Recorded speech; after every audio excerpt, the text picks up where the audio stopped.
जय श्री कृष्णा, राधे राधे। आप सभी भक्तों का हार्दिक स्वागत है आपके अपने यूट्यूब चैनल श्री कृष्ण दीवानी में। आज आप सुनेंगे मार्गशीर्ष महात्म्य का तीसरा अध्याय। आज के अध्याय की कथा में हम उदरपुंड के विषय में सुनेंगे। उदरपुंड एक वैष्णव तिलक होता है जो कि माथे पर लगाया जाता है, जो चंदन या गोपी चंदन होता है। यह आमतौर पर यू या वाई की शेप का 2 या 3 खड़ी लाइनें होती हैं। इन लाइनों के विषय में कहा जाता है कि यह भगवान विष्णु के चरण कमल हैं। यह तिलक विष्णु भगवान के प्रति भक्ति को दर्शाता है। माथे के अलावा यह तिलक शरीर के अन्य हिस्सों जैसे कि पेट, गर्दन, कंधे और पीठ इत्यादि पर लगाया जाता है। तो आइए कथा का श्रवण करने के लिए सबसे पहले प्रभु का स्मरण करते हैं। आप सभी जन मेरे साथ बोलिए। कृष्णं नारायणं वंदे, कृष्णं वंदे व्रजप्रियं, कृष्णं द्वैपायनं वंदे, कृष्णं वंदे प्रथासुतम्। ओम नमो भगवते वासुदेवाय। श्री राधा कृष्णाभ्याम नमो नमः। श्री लक्ष्मी नारायण भगवान की जय। मार्गशीर्ष महात्म्य को नारद जी के कहने पर श्री भगवान ने उनको बताया था और अब यह कथा सूत जी मुनियों से कह रहे हैं। सूत जी कहते हैं कि स्नान आदि करके विधि पूर्वक आचमन करें और जलाशय के किनारे पर आकर 2 शुद्ध वस्त्र धारण करें। तत्पश्चात पुनः आचमन करके देवताओं, पितरों और ऋषियों का तर्पण करने के बाद खोले हुए वस्त्र को निचोड़ें। तदंतर पुनः आचमन करके धोत वस्त्र से अपने को आच्छादित करके तीर्थ की विमल मृतिका को हाथ में लें। मृतिका मिट्टी को कहा जाता है और उक्त मंत्र से अभिमंत्रित करके उसके द्वारा वैष्णव पुरुष ललाट आदि अंगों में उदरपुंड धारण करें। इतनी कथा हमने कल सुनी थी। अब आज हम उससे आगे की कथा सुनेंगे। ललाट माथे को कहा जाता है। ललाट में तिलक लगाते समय केशवाय नमः इस प्रकार इस मंत्र को बोलकर भगवान केशव का चिंतन करें। इसी प्रकार उदर में नारायण का चिंतन करें। वक्षस्थल पर तिलक लगाते समय माधव का चिंतन करें। कंठकूप में, गले में धारण करते समय तिलक गोविंद का चिंतन करें। दाहिने कुक्षी में विष्णु भगवान का चिंतन करें। दाहिनी भुजा में मधुसूदन का चिंतन करें। कानों के मूल भाग में तिलक लगाते समय त्रिविक्रम का चिंतन करें। वाम पार्श्व में वामन भगवान का चिंतन करें। बाएं भुजा में तिलक लगाएं, उस समय श्रीधर का चिंतन करें। पीठ में पद्मनाभ का चिंतन करें। गर्दन के पीछे तिलक लगाएं, तब दामोदर भगवान का चिंतन करें और मस्तक में भगवान वसुदेव का न्यास करें और चिंतन करें। इस प्रकार भगवान विष्णु के सालोक्य की सिद्धि के लिए नित्य उदरपुंड धारण करना चाहिए। जो द्वारका की मृतिका को हाथ में लेकर उससे प्रतिदिन अपने ललाट में उदरपुंड धारण करता है, उसके द्वारा किए जाने वाले सत्कर्मों का फल कोटि गुना हो जाता है। ललाट में गोपी चंदन का तिलक करने से मनुष्य अपने कर्मों का अक्षय फल पाता है। जो ब्राह्मण गोपी चंदन का सुंदर उदरपुंड प्रतिदिन अपने ललाट में धारण करता है, वह मेरे धाम में स्थित होता है और मैं लक्ष्मी जी के साथ उस घर में सदैव निवास करता हूँ। मृत्यु काल में जिसकी भुजाओं में, जिसके ललाट में, जिसके हृदय में और मस्तक में गोपी चंदन लगा होता है, वह मुझ लक्ष्मीपति के लोक में जाता है। जिसके ललाट में गोपी चंदन विद्यमान है, उसको मेरे प्रभाव से ग्रह, राक्षस, यक्ष, पिशाच, नाग और भूत आदि पीड़ा नहीं देते हैं। ये चतुरानन, मेरा प्रिय करने के लिए तथा अपने कल्याण और रक्षा के लिए मेरा भक्त प्रतिदिन सायंकाल और प्रातःकाल मेरी पूजा और होम में एकाग्रचित होकर उदरपुंड को धारण करें। उदरपुंड संसार बंधन का नाश करने वाला है। ओम नमो नारायण, ओम नमो नारायण। श्री महादेव जी कहते हैं कि हे पार्वती, एक समय की बात है, श्री कृष्ण विरजा नाम वाली सखी के यहाँ उसके पास थे। इससे श्री राधा जी को बड़ा ही शोभ हुआ।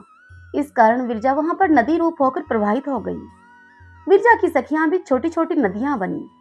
पृथ्वी की बहुत सी नदियां और 7 समुद्र विरजा से ही उत्पन्न हैं। राधा ने प्रणय कोप से श्री कृष्ण के पास जाकर उनसे कुछ कठोर शब्द कहे। सुदामा ने इसका विरोध किया। इस पर लीलामयी श्री राधा ने उसे असुर होने का श्राप दे दिया। सुदामा ने भी लीला कर्म से ही श्री राधा जी को मानवीय रूप में प्रकट होने की बात कह दी। सुदामा माता राधा तथा पिता श्री हरि को प्रणाम करके जब जाने को उद्यत हुआ तब श्री राधा पुत्र विरह से कातुर होकर आंसू बहाने लगी। श्री कृष्ण ने उन्हें समझा बुझाकर शांत कर दिया और शीघ्र ही उसके लौट आने का विश्वास उनको दिलाया। सुदामा ही तुलसी का स्वामी शंखचूड़ नामक असुर हुआ था, जो कि मेरे शूल से विदीर्ण एवं शाप मुक्त होकर पुनः गोलोक चला गया।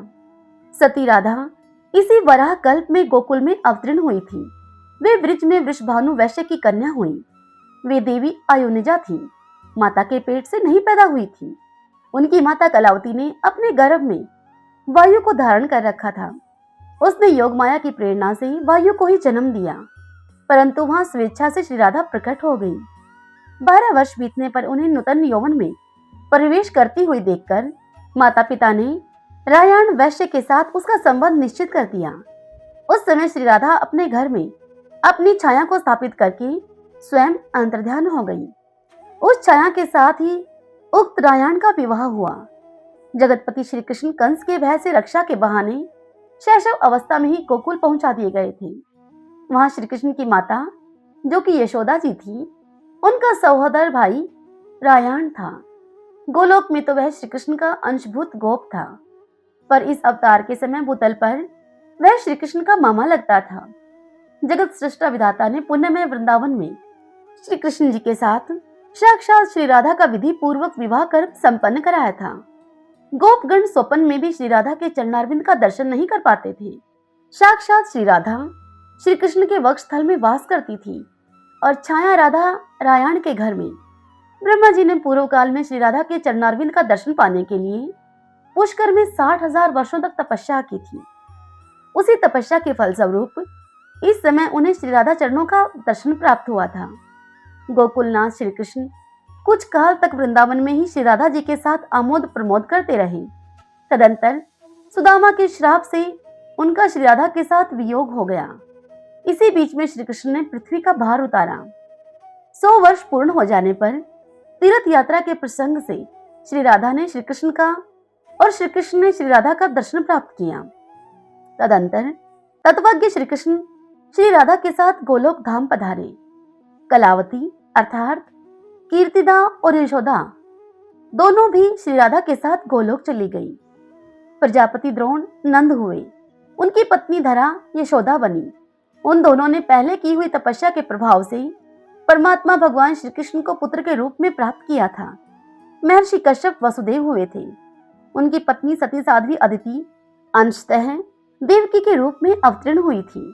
प्रत्येक कल्प में जब भगवान अवतार लेते हैं, देव माता अदिति तथा देव पिता कश्यप उनके माता पिता का स्थान ग्रहण करते हैं। श्री राधा की माता कलावती अर्थात कीर्तिदा पितरों की मानसी कन्या थी। गोलोक से वसुधाम गोप ही वृषभानु होकर इस भूतल पर आए थे। महादेव जी इतनी बात बताकर देवी पार्वती से आगे कहते हैं कि हे दुर्गे, इस प्रकार मैंने श्री राधा का उत्तम उपाख्यान तुम्हें सुना दिया। यह संपत्ति प्रदान करने वाला है, पापहारी तथा पुत्र और पौत्रों की वृद्धि करने वाला है। श्री कृष्ण 2 रूपों में प्रकट हैं, द्विभुज और चतुर्भुज। चतुर्भुज रूप से वे बैकुंठ धाम में निवास करते हैं और स्वयं द्विभुज श्री कृष्ण गोलोक धाम में। चतुर्भुज की पत्नी महालक्ष्मी, सरस्वती, गंगा और तुलसी हैं। ये चारों देवियां चतुर्भुज नारायण देव की प्रिया हैं। श्री कृष्ण की पत्नी है श्री राधा जी, जो कि उनके अर्धांग से प्रकट हुई हैं। वे तेज, अवस्था, रूप तथा गुण सभी दृष्टियों से उनके अनुरूप हैं।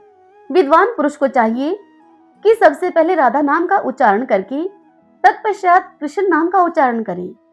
इस कर्म से उलटफेर करने पर वह पाप का भागी होता है, इसमें संशय नहीं है। कार्तिक की पूर्णिमा को गोलोक के रास मंडल में श्री कृष्ण ने श्री राधा का पूजन किया और तत्संबंधी महोत्सव रचाया। उत्तम रणों की गुटिका में राधा कवच रखकर गोपों के सहित श्री हरि ने उसे अपने कंठ और दाहिनी बाह में धारण किया। भक्ति भाव से उनका ध्यान करके उनका सत्वन किया। फिर मधुसूदन ने राधा के चबाए हुए तांबूल को लेकर स्वयं खाया। राधा श्री कृष्ण की पूजनीय हैं और भगवान श्री कृष्ण राधा के पूजनीय हैं। वे दोनों एक दूसरे के इष्ट देवता हैं। उनमें भेदभाव करने वाला पुरुष नरक में पड़ता है। श्री कृष्ण के बाद धर्म ने, ब्रह्मा जी ने, मैंने, अनंत ने, वासुकी ने और सूर्य तथा चंद्रमा ने श्री राधा जी का पूजन किया। तत्पश्चात देवराज इंद्र, रुद्रगण, मनु, मनुपुत्र देवेंद्रगण, मुनीन्द्रगण तथा संपूर्ण विश्व के लोगों ने श्री राधा की पूजा की। ये सब द्वितीय आवरण के पूजक हैं। तृतीय आवरण में सातों द्वीपों के सम्राट सुयज्ञ ने तथा उनके पुत्र पौत्रों एवं मित्रों ने भारतवर्ष में प्रसन्नता पूर्वक श्री राधिका जी का पूजन किया। उन महाराज को दैववश किसी ब्राह्मण ने श्राप दे दिया था, जिससे कि उनका हाथ रोगग्रस्त हो गया था। इस कारण से वे मन ही मन दुखी रहा करते थे। उनकी राजलक्ष्मी छिन गई थी, परंतु श्री राधा के वर से उन्होंने अपना राज्य प्राप्त कर लिया। ब्रह्मा जी के दिए हुए स्तोत्र से परमेश्वरी श्री राधा की स्तुति करके राजा ने उनके अभेद कवच को कंठ और बाह में धारण किया तथा पुष्कर तीर्थ में 100 वर्ष तक ध्यान पूर्वक श्री राधिका जी की पूजा की। अंत में वे महाराज रत्नमय विमान में सवार होकर गोलोक धाम को चले गए। ये पार्वती, ये सारा प्रसंग मैंने तुमको कह सुनाया है, अब और तुम क्या सुनना चाहती हो?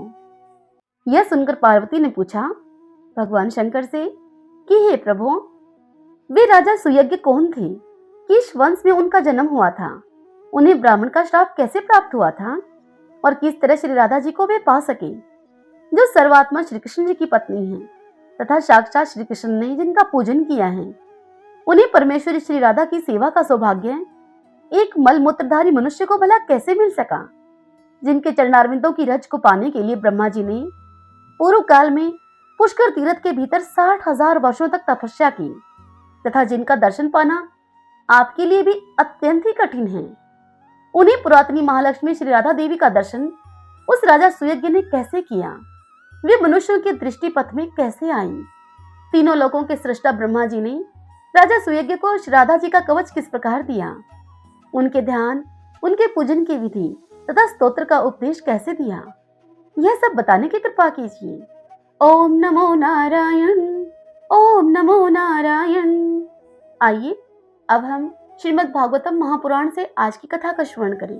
ओम श्री परमात्मने नमः। श्री मैत्रेय जी विदुर जी से कहते हैं कि हे विदुर जी, आप भगवत भक्तों में प्रधान लोकपाल यमराज ही हैं। आपके पूर्व वंश में जन्म लेने के कारण वह वंश साधु पुरुषों के लिए भी सेव्य हो गया है। धन्य हैं आप। निरंतर पद पद पर श्री हरि की कीर्ति में माला को नित्य नूतन बना रहे हैं आप। अब मैं क्षुद्र विषय सुख की कामना से महान तुक को मोल लेने वाले पुरुषों की तुक निवृत्ति के लिए श्रीमद् भागवत पुराण प्रारंभ करता हूँ, जिसे स्वयं श्री शंकरशन भगवान ने सनकादिक ऋषियों को सुनाया था। अखंड ज्ञान संपन्न आदिदेव भगवान शंकरशन पाताल लोक में विराजमान थे। सनत कुमार आदि ऋषियों ने परम पुरुषोत्तम ब्रह्मा का तत्व जानने के लिए उनसे यह प्रश्न किया। उस समय शेष जी अपने आश्रय स्वरूप उन परमात्मा की मानसिक पूजा कर रहे थे, जिनका कि वेद वासुदेव के नाम से निरूपण करते हैं। उनके कमल कोश सरीखे नेत्र बंद थे। प्रश्न किए जाने पर सनत कुमार आदि ज्ञानीजनों के आनंद के लिए उन्होंने अध खुले हुए नेत्रों से देखा। सनत कुमार आदि ऋषियों ने मंदाग्नि के जल से भीगे हुए अपने जटा समूह से उनके चरणों की चौकी के रूप में स्थित उस कमल का स्पर्श किया, जिसकी नागराज कुमारियां अभिलषित वर की प्राप्ति के लिए प्रेम पूर्वक अनेकों उपहार सामग्रियों से पूजा करती हैं। सनत कुमार आदि उनकी लीला के मर्मज्ञ हैं। उन्होंने बार बार प्रेम गदगद वाणी से उनकी लीला का गान किया। उस समय शेष भगवान के उठे हुए सहस्त्रों फण किरीटों की सहस्त्र सहस्त्र श्रेष्ठ मणियों की छिटकती हुई रश्मियों से जगमगा रहे थे। भगवान शंकरशन ने निवृत्ति प्राण संत कुमार जी को यह भागवत सुनाया था, ऐसा प्रसिद्ध है। सनत कुमार जी ने फिर इसे परम वर्तशील सांख्यायन मुनि को सुनाया। उनके प्रश्न करने पर सुनाया। परम हंसों में प्रधान श्री सांख्यायन जी को जब भगवान की विभूतियों का वर्णन करने की इच्छा हुई, तब उन्होंने इसे अपने अनुगत शिष्य हमारे गुरु श्री पराशर जी को और बृहस्पति जी को सुनाया। इसके बाद परम दयालु पराशर जी ने पुलसत्य मुनि के कहने से वह आदि पुराण मुझसे कहा। वे बोले कि वत्स, श्रद्धालु और सदा अनुगत देखकर अब वही पुराण मैं तुम्हें सुनाता हूँ। सृष्टि के पूर्व यह संपूर्ण विश्व जल में डूबा हुआ था। उस समय एकमात्र श्री नारायण देव शेषशैया पर पोढ़े हुए थे। वे अपनी ज्ञान शक्ति को अक्षुण्ण रखते हुए ही योग निद्रा का आश्रय लेकर अपने नेत्रों को मूंदे हुए थे। सृष्टि कर्म से अवकाश लेकर आत्मानंद में मगन थे। उनमें किसी भी क्रिया का उन्मेष नहीं था। जिस प्रकार अग्नि अपनी दाहिका आदि शक्तियों को छिपाए हुए काष्ठ में व्याप्त रहता है, ठीक उसी प्रकार से श्री भगवान ने संपूर्ण प्राणियों के सूक्ष्म शरीरों को अपने शरीर में लीन करके अपने आधारभूत उस जल में शयन किया। सृष्टि काल आने पर उनको पुनः जगाने के लिए केवल काल शक्ति को उन्होंने जागृत रखा। इस प्रकार अपनी स्वरूप भूता चित शक्ति के साथ एक सहस्त्र चतुर्युग पर्यंत जल में शयन करने के अनंतर जब उन्हीं के द्वारा नियुक्त उनकी काल शक्ति ने उन्हें जीवों के कर्मों की प्रवृत्ति के लिए प्रेरित किया, तब उन्होंने अपने शरीर में लीन हुए अनंत लोक देखे। जिस समय भगवान की दृष्टि अपने में निहित लिंग शरीर आदि सूक्ष्म तत्वों पर पड़ी, तब वह कालाश्रित रजोगुण से शुभित होकर सृष्टि रचना के निमित्त उनके नाभि देश से बाहर निकला। कर्म शक्ति को जागृत करने वाले काल के द्वारा विष्णु भगवान की नाभि से प्रकट हुआ वह सूक्ष्म तत्व कमल कोश के रूप में सहसा ऊपर की ओर उठा और उसने सूर्यों के समान अपने तेज से उस अपार जलराशि को दीदीप्यमान कर दिया। संपूर्ण गुणों को प्रकाशित करने वाले उस सर्वलोक में उस कमल में वे विष्णु भगवान ही अंतर्यामी के रूप से प्रविष्ट हो गए। तब उसमें से बिना पढ़ाए ही संपूर्ण वेदों को जानने वाले साक्षात वेद मूर्ति श्री ब्रह्मा जी प्रकट हुए, जिन्हें लोग स्वयंभू कहते हैं। उस कमल की कर्णिका अर्थात कर्णिका गद्दी को कहा जाता है। उस कमल की कर्णिका में बैठे हुए ब्रह्मा जी को जब कोई लोक दिखाई नहीं दिया, तब वे अपनी आंखें फाड़कर आकाश में चारों ओर गर्दन घुमाकर देखने लगे। इससे उनके चारों दिशाओं में चार मुख हो गए। उस समय प्रलयकालीन पवन के थपेड़ों से उछलती हुई जल की तरंग मालाओं के कारण उस जलराशि से ऊपर उठे हुए कमल पर विराजमान आदिदेव ब्रह्मा जी को अपना तथा उस लोक तत्व रूप कमल का कुछ भी रहस्य न जान पड़ा। वे ब्रह्मा जी सोचने लगे कि इस कमल की कर्णिका पर बैठा हुआ मैं कौन हूँ। यह कमल भी बिना किसी अन्य आधार के इस जल में कहां से उत्पन्न हो गया। इसके नीचे अवश्य कोई ऐसी वस्तु होनी चाहिए जिसके आधार पर यह कमल स्थित है। ऐसा सोचकर वे उस कमल की नाल के सूक्ष्म छिद्रों में होकर अब उस जल में घुस गए, किंतु उस नाल के आधार को खोजते खोजते नाभि देश के समीप पहुंच जाने पर भी वे ब्रह्मा जी उसके अंत को न पा सके। हे विदुर जी, उस अपार अंधकार में अपनी उत्पत्ति स्थान को खोजते खोजते उन ब्रह्मा जी को अब बहुत काल बीत गया। यह काल ही भगवान का चक्र है, जो प्राणियों को भयभीत करता हुआ उनकी आयु को क्षीण करता रहता है। अंत में विफल मनोरथ होकर वे ब्रह्मा जी वहां से लौट आए और पुनः अपने आधारभूत कमल पर बैठकर धीरे धीरे प्राण वायु को जीतकर चित्त को निह संकल्प किया और समाधि में स्थित हो गए। इस प्रकार पुरुष की पूर्ण आयु के बराबर काल तक अर्थात दिव्य 100 वर्षों तक अच्छी तरह से योग अभ्यास करने पर ब्रह्मा जी को ज्ञान प्राप्त हुआ। तब उन ब्रह्मा जी ने अपने उस अधिष्ठान को, जिसे कि वे पहले खोजने पर भी नहीं देख पाए थे, अब उन्होंने अपने ही अंतःकरण में प्रकाशित होते हुए देखा। ब्रह्मा जी ने देखा कि उस प्रलयकालीन जल में शेष जी के कमल नाल सदृश गौर और विशाल विग्रह की सैया पर पुरुषोत्तम भगवान अकेले ही लेटे हुए हैं। शेष जी के 10,000 फण छत्र के समान फैले हुए हैं। उनके मस्तकों पर किरीट शोभामान है। उनमें जो मणियां जड़ी हुई हैं, उनकी कांति से चारों ओर का अंधकार दूर हो गया है। वे अपने श्याम शरीर की आभा से मरकत मणि के पर्वत की शोभा को लज्जित कर रहे हैं। उनकी कमर का पीत पट पर्वत के प्रांत देशों में छाए हुए सायंकाल के पीले पीले चमकीले मेघों की उस आभा को मलिन कर रहा है। सिर पर सुशोभित स्वर्ण मुकुट स्वर्ण में शिखरों का मान मर्दन कर रहा है। उनकी वनमाला पर्वत के रतन, जल प्रपात, औषधि और पुष्पों की शोभा को परास्त कर रही है तथा उनके भुजदंड वेणुदंड का और चरण वृक्षों का तिरस्कार करते हैं। उनका यह श्री विग्रह अपने परिमाण से लंबाई चौड़ाई में त्रिलोकी का संग्रह किए हुए हैं। वह अपनी शोभा से विचित्र एवं दिव्य वस्त्र आभूषणों की शोभा को सुशोभित करने वाला होने पर भी पीतांबर आदि अपनी वेशभूषा से सुसज्जित है।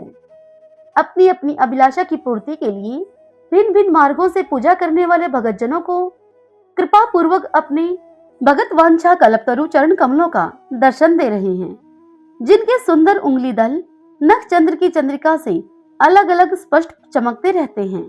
सुंदर नासिका, अनुग्रह वर्षी पोहे, कानों में झिलमिलाते हुए कुंडलों की शोभा, बिंबा फल के समान लाल लाल अधरों की कांति एवं लोक कार्तिहारी मुस्कान से युक्त मुखारविंद के द्वारा वे अपने उपासकों का सम्मान अभिनंदन कर रहे हैं।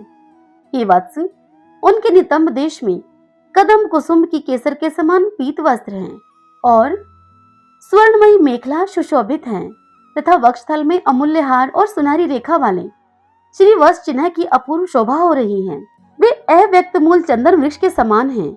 महामूल्य केयूर और उत्तम उत्तम मणियों से सुशोभित उनके विशाल भुजदंड ही मानो उनकी सहस्त्रों शाखाएं हैं और चंदन के वृक्षों में जैसे बड़े बड़े सांप लिपटे रहते हैं, ठीक उसी प्रकार उनके कंधों को शेष जी के फनों ने लपेट रखा है। वे नागराज अनंत के बंधु श्री नारायण ऐसे जान पड़ते हैं मानो कि कोई जल से घिरे हुए पर्वतराज ही हो। पर्वत पर जैसे अनेकों जीव रहते हैं, ठीक उसी प्रकार वे संपूर्ण चराचर के आश्रय हैं। शेष जी के फनों पर जो सहस्त्र मुकुट हैं, वे ही मानो उस पर्वत के स्वर्ण मंडित शिखर हैं तथा वक्षस्थल में विराजमान कौस्तुभ मणि उसके गर्भ से प्रकट हुआ रतन है। प्रभु के गले में वेद रूप भौरों से गुंजायमान अपनी कीर्तिमयी वनमाला विराज रही है। सूर्य, चंद्रमा, वायु और अग्नि आदि देवताओं की भी आप तक पहुंच नहीं है तथा त्रिभुवन में बेरोक टोक विचरण करने वाले सुदर्शन चक्र आदि आयुध भी प्रभु के आसपास ही घूमते रहते हैं। उनके लिए भी आप अत्यंत दुर्लभ हैं। तब विश्व रचना की इच्छा वाले लोक विधाता ब्रह्मा जी ने भगवान के नाभि सरोवर से प्रकट हुआ वह कमल, जल, आकाश, वायु और अपना शरीर, केवल यही 5 पदार्थ देखे। तब इनके सिवा और कुछ उनको दिखाई नहीं दिया। रजोगुण से व्याप्त ब्रह्मा जी प्रजा की रचना करना चाहते थे। जब उन्होंने सृष्टि के कारण रूप केवल ये 5 ही पदार्थ वहां देखे, तब लोक रचना के लिए उत्सुक होने के कारण वे अचिंत्य गति श्रीहरि में चित्त को लगाकर उन परम पूजनीय प्रभु की स्तुति करने लगे। हरि ओम तत्सत। ओम श्री परमात्मने नमः। आइए अब श्री कृष्ण चालीसा सुनते हुए भगवान श्री कृष्ण और तुलसी जी की आरती करेंगे। बंशी शोभित कर मधुर नील जलद तन श्याम, अरुण अधर जनु बिंब फल नैन कमल अभिराम, पूर्ण इंद्र अरविंद मुख पीतांबर शुभ साज, जय मन मोहन मदन छवि कृष्ण चंद्र महाराज, जय यदुनंदन जय जगवंदन जय वसुदेव देवकी नंदन, जय यशोदा सुत नंद दुलारे, जय प्रभु भक्तन के द्रगतारे, जय नट नागर नाग नथैया कृष्ण कन्हैया धेनु चरैया, पुनि नख पर प्रभु गिरवर धारो, आओ दीनन कष्ट निवारो, बंसी मधुर अधर धर तेरी होवे पूर्ण मनोरथ मेरो, आओ हरि पुनि माखन चाखो आज लाज भारत की राखो, गोल कपोल चिबुक अरुणारे मृद मुस्कान मोहिनी डारे, रंजित राजीव नयन विशाला मोर मुकुट वैजयंती माला, कुंडल श्रवण पीत पट आछे कटकिं कर्णिका छन काछे, नील जलज सुंदर तनु सोहे छवि लखी सुर नर मुनि मन मोहे, मस्तक तिलक अलक घंघुराले आओ कृष्ण बांसुरी वाले, करी पय पान पुत नहीं तार्यो अका बका कागा सुर मार्यो, मधुवन जलत अग्नि जब ज्वाला भय शीतल लख तहि नंद लाला, सुरपति जब ब्रज चढ़यो रिसाई मूसर धार वारी वरसाई, लगत लगत ब्रज चहन बहायो गोवर्धन नख धारी बचायो, लखी यशोदा मन भ्रम अधिकाई मुख मह 14 भुवन दिखाई, दुष्ट कंस अति उदम मचायो कोटि कमल जब फूल मंगायो, नाथी काल यही तब तुम लीने चरण चिन्ह दे निर्भय कीने, करी गोपिन संग रास विलासा सबकी पूर्ण करी अभिलाषा, केतिक महा असुर संहार्यो कंस ही केश पकड़ दई मार्यो, मातु पिता की बंदी छुड़ाई उग्रसेन कह राज दिलाई, मही से मृतक क्षयों सुत लायो मातु देव की शोक मिटायो, वो मासुर सुर दत्त सहारी लाए 10 सहस कुमारी, दय भी नहीं तृण चीर सहारा जरा सिंधु राक्षस कह मारा, असुर बकासुर आदिक मार्यो भक्तन की तब कष्ट निवार्यो, दीन सुदामा के दुख टारियो, तंदुर 3 मुट्ठी मुख डारियो। प्रेम के साग विदुर घर मांगे, दुर्योधन की मीवा त्यागे। लखी प्रेम की महिमा भारी, ऐसे श्याम दीन हितकारी। भारत की पारत रथ हाके, लिए चक्र कर नहीं बल ताके। निज गीता के ज्ञान सुनाए, भक्तन हृदय सुधा वर्षाए। मीरा थी ऐसी मत वाली, विष पी गई बजा कर ताली। राणा भेजा सांप पिटारी, शालीग्राम बनी बनवारी। निज माया तुम विध ही दिखायो, उरते संशय शकल मिटायो। तब शत निंदा करी तत्काला, जीवन मुक्त भयो शिशुपाला। जब ही द्रौपदी तीर लगाई, दीनानाथ लाज अब जाई। तुरत ही वसन बनी नंद लाला, बड़े चीर भय अरि मुँह काला। असनाथ के नाथ कन्हैया, डूबत भवर बजावत नैया। सुंदर दास आस उरधारी, दया दृष्टि कीजे बनवारी। नाथ सकल मम कुमति निवारो, क्षमो बेगी अपराध हमारो। खोलो पट अब दर्शन दीजे, बोलो कृष्ण कन्हैया की जय। यह चालीसा कृष्ण का पाठ करे उरधारी, अष्ट सिद्धि नवनिधि फल लह पदार्थ चारी। ओम श्री कृष्णाय नमो नमः। आरती कुंज बिहारी की, श्री गिरधर कृष्ण मुरारी की। आरती कुंज बिहारी की, श्री गिरधर कृष्ण मुरारी की। गले में वजयंती माला, बजावे मुरली मधुर बाला। श्रवण में कुंडल झलकाला, नंद के आनंद नंद लाला। गगन सम अंग कांति काली, राधिका चमक रही आली। लतन में ठाड़े बनमाली, भ्रमर सी अलक कस्तूरी तिलक। चंद्र सी झलक ललित छवि श्यामा प्यारी की। श्री गिरधर कृष्ण मुरारी की, आरती कुंज बिहारी की। श्री गिरधर कृष्ण मुरारी की। कनक में मोर मुकुट बिलसै, देवता दर्शन को तरसै। गगन सो सुमन राशि बरसै, बजे मुरचंग मधुर मृदंग। गवालिन संग अतुल रति गोप कुमारी की। श्री गिरधर कृष्ण मुरारी की, आरती कुंज बिहारी की। श्री गिरधर कृष्ण मुरारी की। जहाँ ते प्रगट भई गंगा, सकल मन हारिणी श्री गंगा। सुमरण ते होते मोह भंगा, बसी शिव शीश जटा के बीच। हर अग कीच चरण छवि श्री बनवारी की। श्री गिरधर कृष्ण मुरारी की, आरती कुंज बिहारी की। श्री गिरधर कृष्ण मुरारी की। चमकती उज्ज्वल तट रेणु, बज रही वृंदावन बेणु। चहु दिश गोपी ग्वाल धेनु, हसत मृद मंद चांदनी चंद। कटत भव फंद, तेर सुन दीन दुखारी की। श्री गिरधर कृष्ण मुरारी की, आरती कुंज बिहारी की।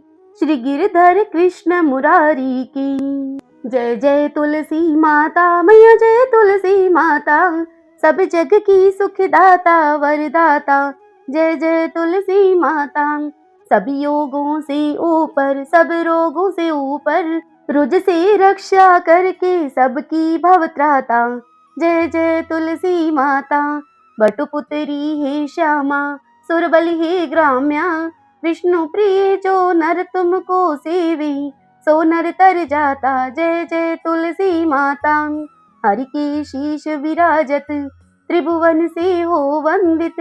पतित जनों की तारिणी तुम हो विख्याता, जय जय तुलसी माता। लेकर जन्म विजन्मी आई दिव्य भवन में, मानव लोक तुम्ही से सुख संपत्ति पाता, जय जय तुलसी माता। हरि को तुम अति प्यारी, श्याम वरण कुमारी। प्रेम अजब है उनका तुमसे ये कैसा नाता, जय जय तुलसी माता। हमारी विपद हरो तुम, कृपा करो माता, जय जय तुलसी माता। जय जय तुलसी माता, मैया जय तुलसी माता। सब जग की सुखदाता वरदाता, जय जय तुलसी माता। बोलिए श्री कृष्ण भगवान की जय, तुलसी माता की जय।